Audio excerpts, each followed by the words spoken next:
Welcome to my channel. If you want to become better at English, stay with me.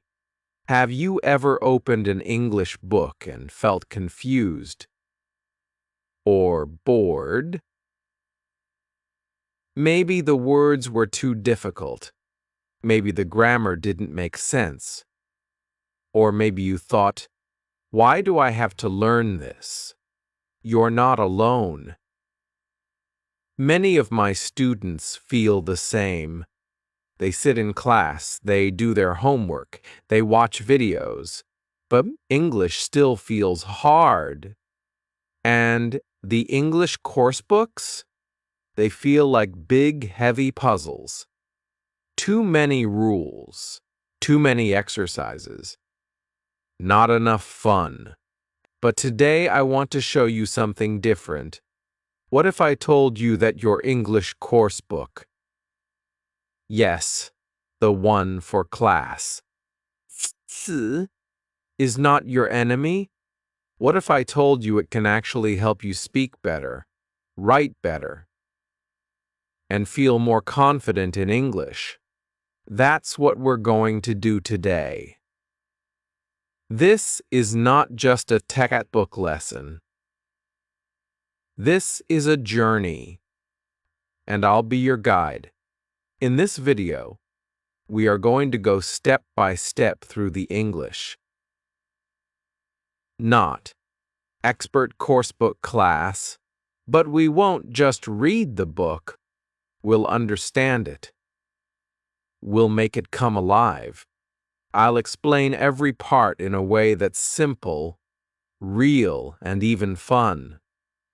You don't need perfect grammar. You don't need a big vocabulary. You just need curiosity and a little bit of patience. So, stay with me. I promise you, by the end of this video, you will feel something new. Confidence. To Chapter E. The magic of words, building strong vocabulary. Let's start with something simple but powerful, words. Words are everywhere. We use them to speak, to write, to think, even to dream. Every sentence starts with words. So, if you want to become better at English, the best place to begin is vocabulary, and that's what this first chapter is all about. Building a strong foundation of useful words. In the English Expert Coursebook, Class, the first few lessons focus on everyday words. These are not strange or difficult words. These are words you already hear around you. At school, at home, on the street, in cartoons, in stories, or on your phone. The problem is not that you don't know them. Forest, how important one.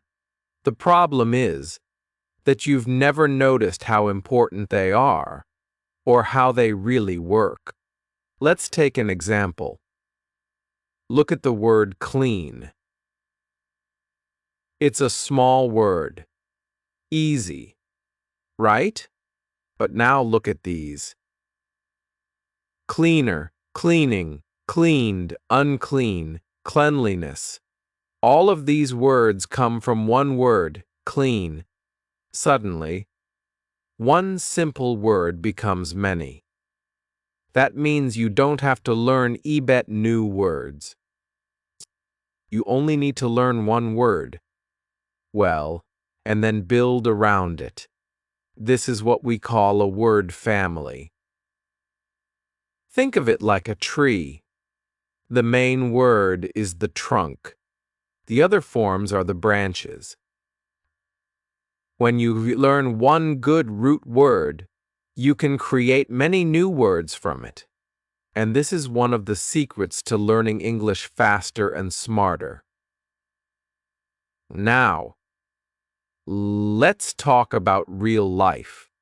Many students say, I don't need difficult words. I just want to speak simple English. And they're right. You don't need big words to speak. Well, but you do need the right words, words that help you talk about your day. Ask for help, tell a story, or answer a question in class. The course book starts with simple word lists from school life, home life, and nature. Words like pencil, bag, mother, tree, rain, sun, play, read, write. You may think I already know these words, but do you really know how to use them? For example, do you say, I read or I am reading? Is it a sun or the sun? What's the difference between write with a pencil and write on the board? Vocabulary is not just about meaning. It's about how we use the word. That's why this chapter will help you build vocabulary through context. Context means understanding the word inside a sentence. Let's try one. Ravi is cleaning the room because it is very dirty. What do we learn? We learn that cleaning is an action. Room is a place, and dirty is the opposite of clean. So, even if you didn't know the word dirty before, now you can guess it. This is context. It helps you learn words naturally. Just like a child learns their first language, one of the best ways to grow your vocabulary is by using pictures and actions. If you see a picture of someone running, and the word run is written below it, your brain remembers it better. If you act out the word jump, you don't forget it. That's because English is not just in your brain, it's in your body, your eyes, your hands, your voice. You must use it to learn it. Here are 3 fun ways to practice vocabulary. So, draw the word. Take a new word and draw a simple picture of it. For example, draw a table, a school bag, or someone sleeping. Act the word. Choose a verb like run, sleep, eat, write, and act it out. Ask your friend to guess the word. Teach the word. Try to explain the new word to someone else. Teaching helps you remember it better. The most exciting moment in this chapter is when you realize that you already know 2, of the vocabulary in the book. Yes, really. You've heard it before, maybe at school, in movies, or from friends. You don't need to start from zero. You just need to see these words in a new light. Now here's something I tell all my students, and I want you to remember this. No, you are not bad at English. You just haven't met the right teacher or the right method. Until now, English is not about memorizing long lists of words. It's about using the words you already know and adding a few more every day. 10 new words a week is enough. That's over 2 new words in 1 year. And not just any words. Words you can use. By the end of this chapter, I want you to believe this. You can grow your vocabulary. You can speak better English. You just need to take it step by step, word by word. So go back to your course book. Read the vocabulary lists again. Use pictures, actions, and simple sentences. And try 1 new word today, just 1. Use it, say it, write it, teach it. Watch what happens. Your journey with English is just beginning. Let's move to Chapter R, where we turn these words into strong, simple sentences. Are you ready? Let's go. Bing Chapter R, Simple Sentences, Big Ideas. Learning grammar without fear. Let's take a deep breath and say this together. Grammar is not scary. Yes, grammar can be confusing. Yes, grammar can feel like a list of strange rules. But grammar is also one of your best friends when learning English. It helps your ideas come out clearly. And the good news? You don't need to know everything. You only need to start with the basics.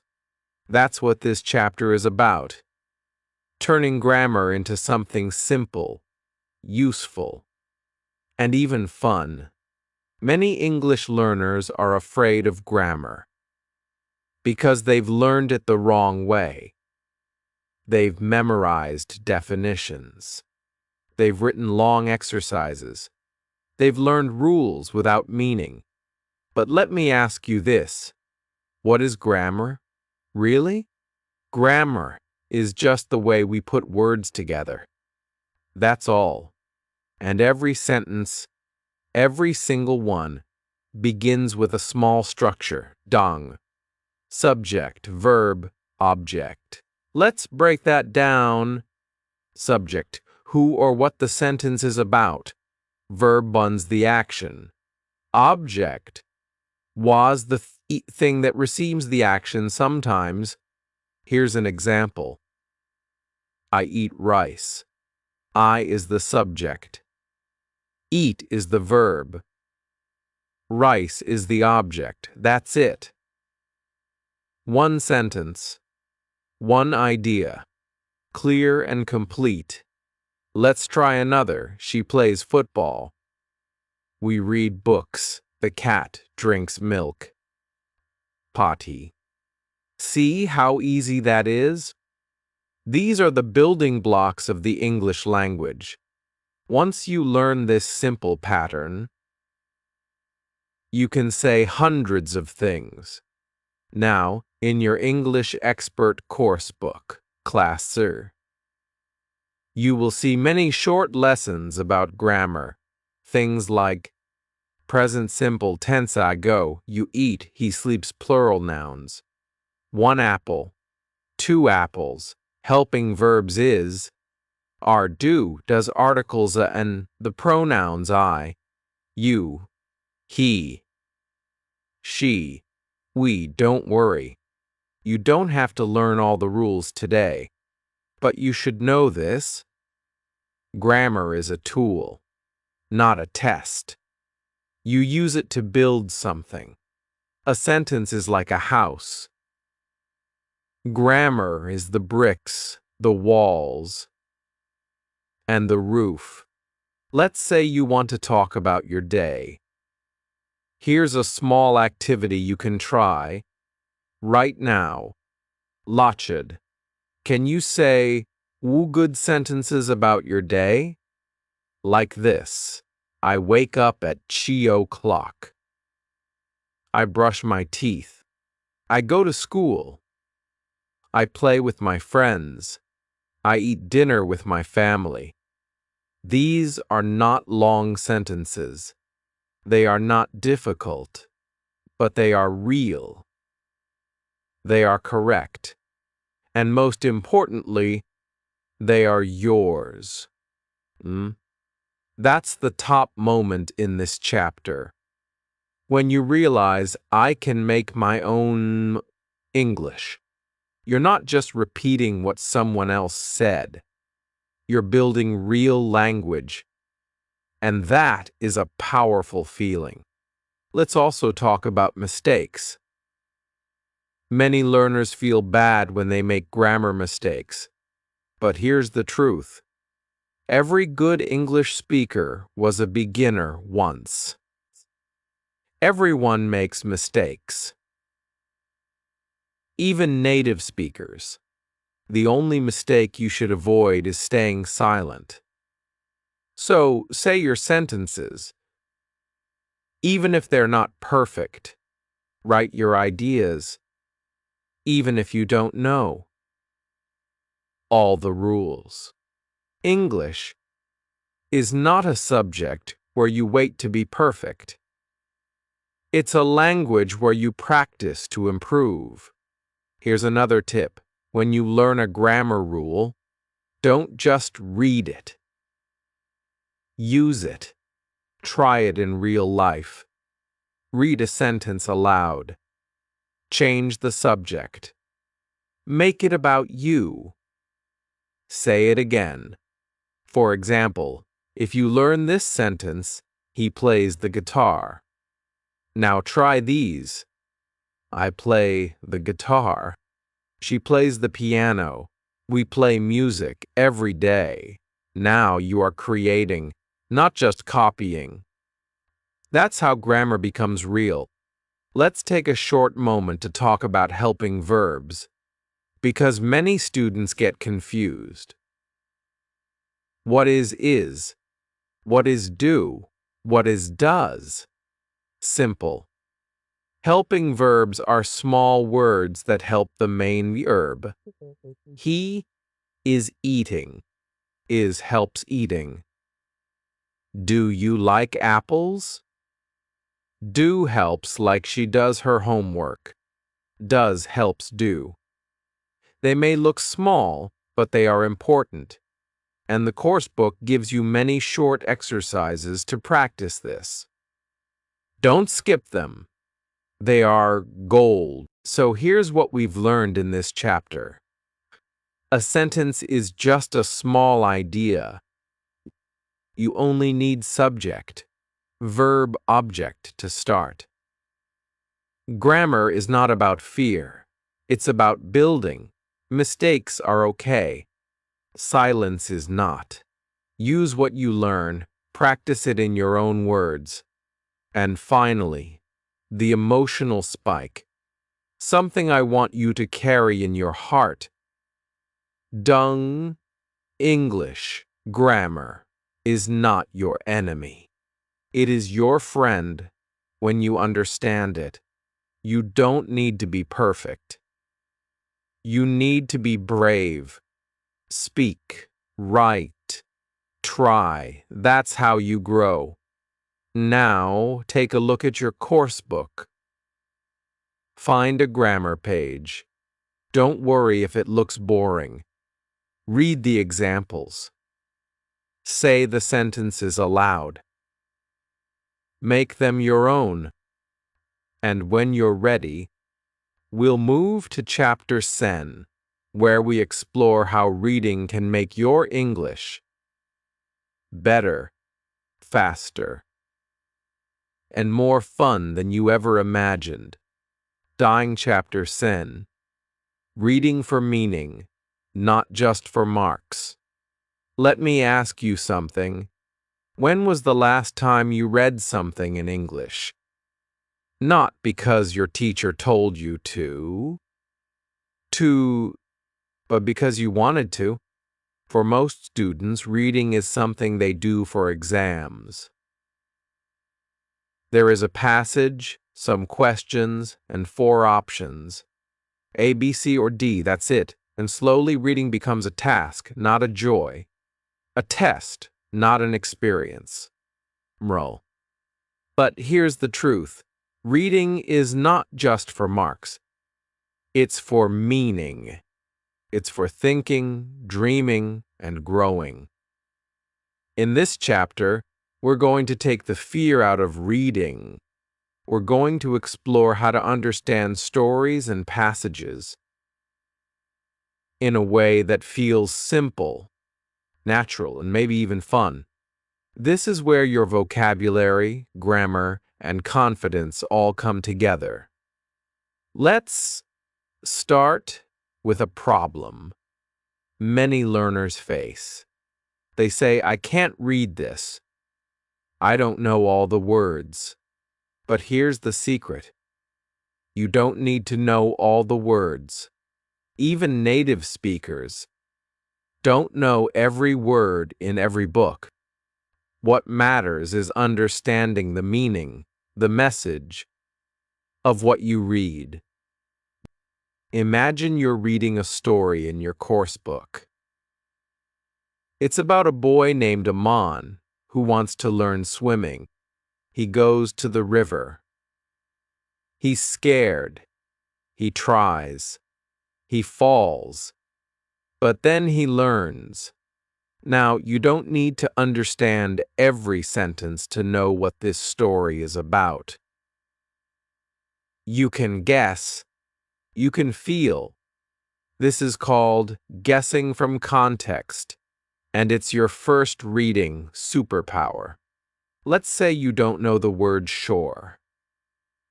The sentence says, Amen stood at the shore and looked at the water.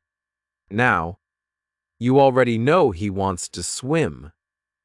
You already know he's near a river.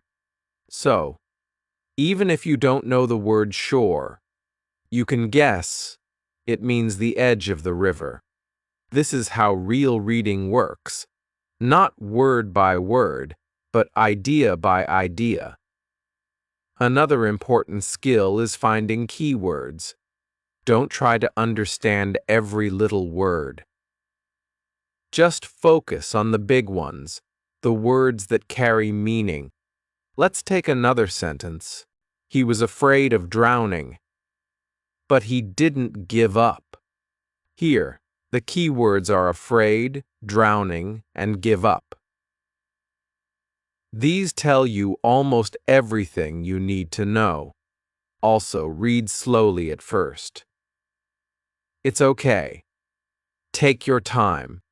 Look at the pictures in the book, if there are any.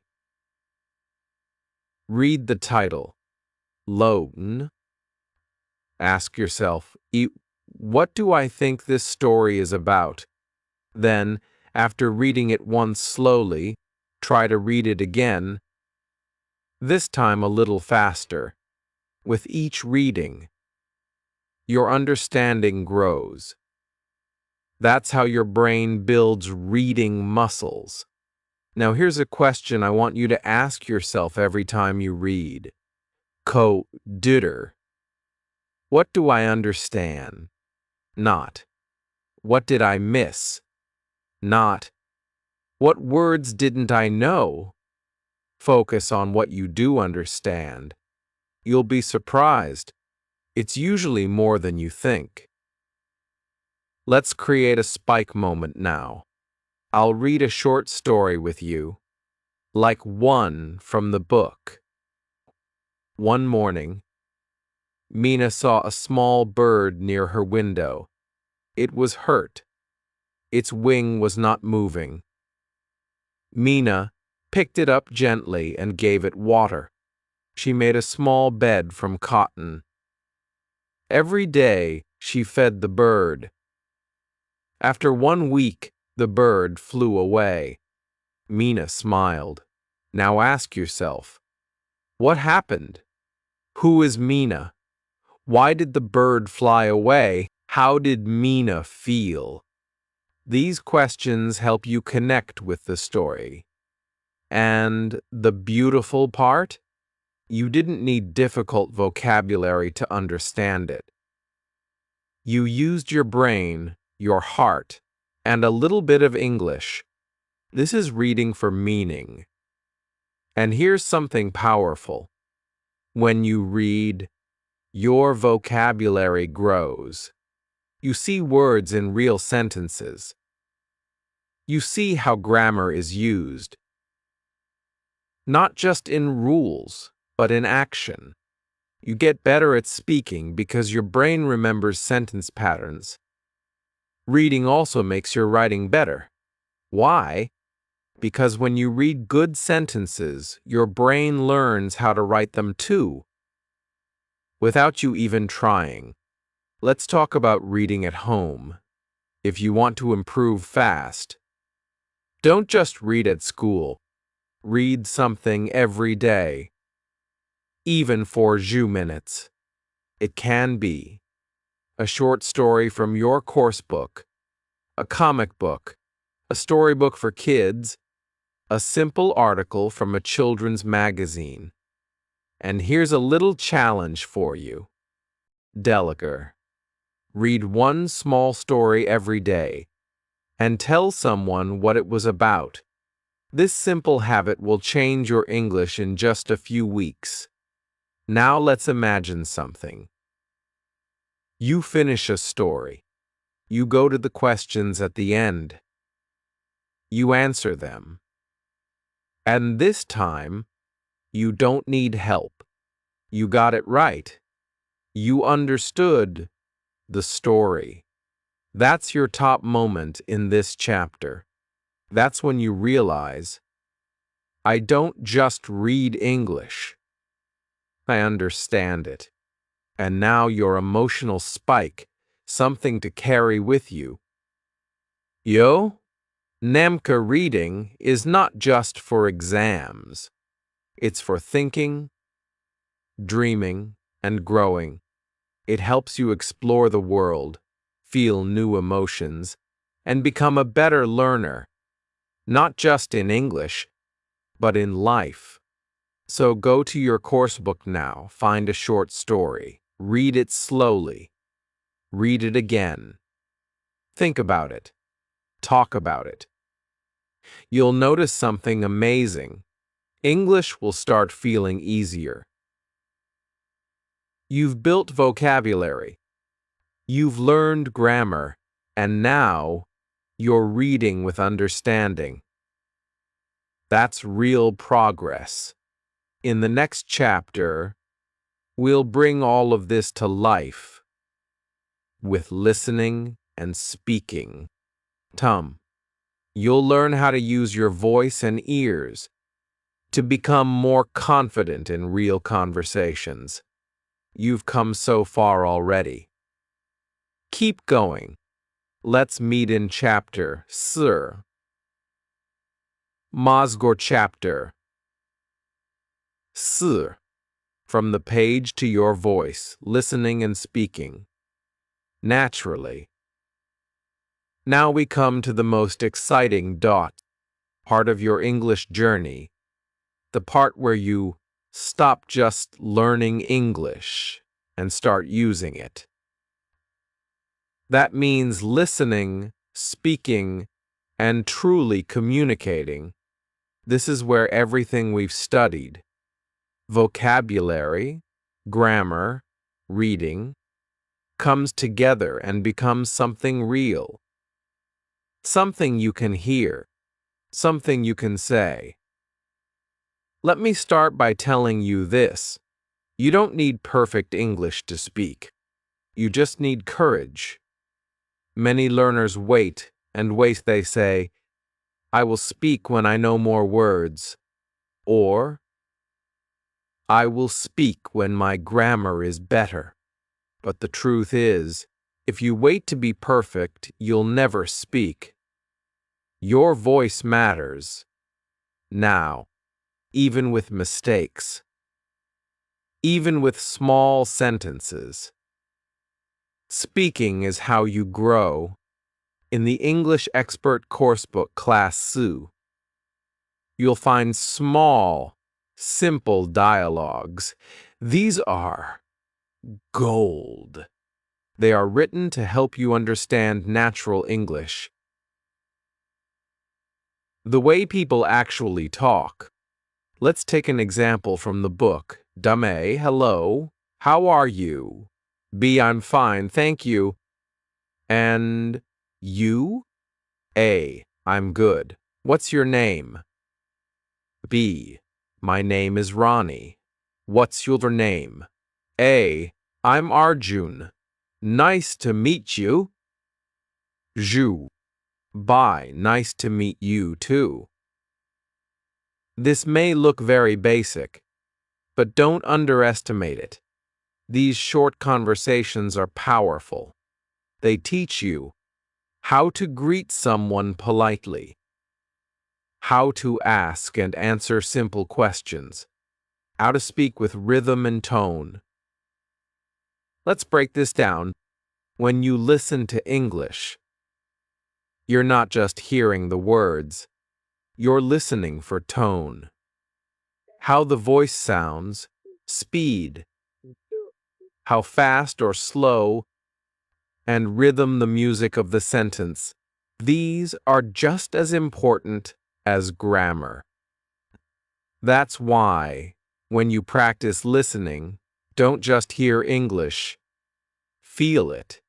If you have the audio that goes with your book, play it again and again.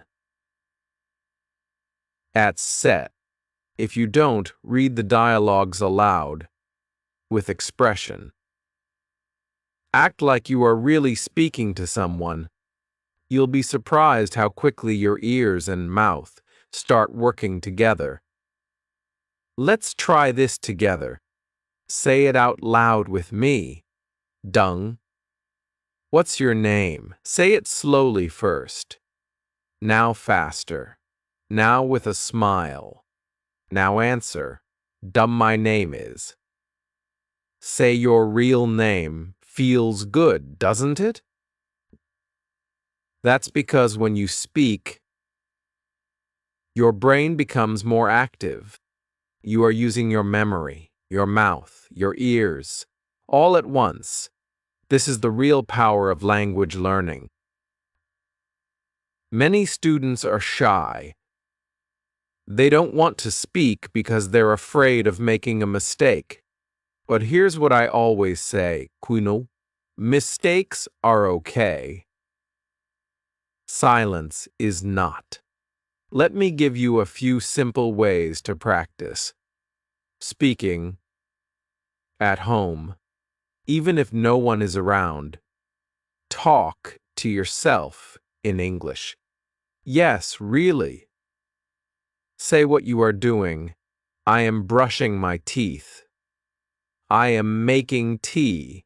I am going to school. Record your voice. Use your phone. Read a small passage or dialogue. Listen to how you sound. It may feel strange at first, but it really helps. Find a speaking partner. It can be a classmate, a sibling, or even a parent. Teach them a few lines and practice together. Here's a fun challenge, a role-play moment. Imagine you are at a restaurant. Let's order food in English. Yo, you, hello, I would like to order food. Waiter. Sure. What would you like? You. I want 1 plate of rice and curry, please. Waiter. Anything to drink? You. Yes, 1 glass of water. Waiter. Thank you. Please wait for 5 minutes. Can you try that with a friend? Or in front of a mirror? It may feel silly at first, but you are learning to speak with confidence. And that's everything. Now let's talk about the top moment in this chapter. It's when you finally speak a small conversation, from beginning to end. Something like, hello, how are you? I'm fine, thank you. And you? I'm good. What's your name? My name is. That feeling, when you finish the conversation, is success. It means you're no longer just learning English. You're using it. Let's not forget the emotional spike I want you to remember. Quand. When you speak, your voice matters. Your English doesn't have to be perfect, just brave. No one starts perfectly. Everyone starts small. The most important thing is to speak. Even 1 sentence, even 1 word. From that, your confidence will grow. So what have we done so far in Chapter E? You built your vocabulary, your word power. In Chapter R, you learned grammar, the building blocks of good sentences. In Chapter Sen, you started reading for meaning, not just for marks. And now in Chapter Sur, you're speaking and listening, bringing English to life. You've completed the full circle. You've gone from understanding English to actually using it. And that is the biggest win. Now I have a small message for you. You are not just a student. You are a learner, a communicator, a speaker of English. Be proud of how far you've come. Keep practicing, keep smiling, and most importantly, keep speaking. You've made it to the end, and that's a big achievement. You're no longer just a beginner. You are someone who has taken the first real step in learning English. With confidence, you now know how to build vocabulary, make sentences, read with meaning, and even speak naturally. That's a lot to be proud of. But remember, English is not just something you learn for school. It's a skill for life. It helps you connect, express, and grow. If this video helped you, please like it. Share it with someone who's also learning. To my channel, I have many more easy, clear, and practical lessons coming, all made for learners like you. And I'd love to hear from you. Which chapter helped you the most? Tell me in the comments. I read every message, and I reply to all of them. So don't stop now. You've already started your journey. Now let's keep going together.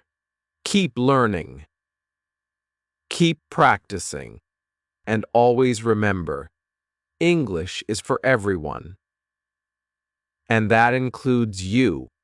And do let me know in the comments what you want the next video to be about. See you in the next video.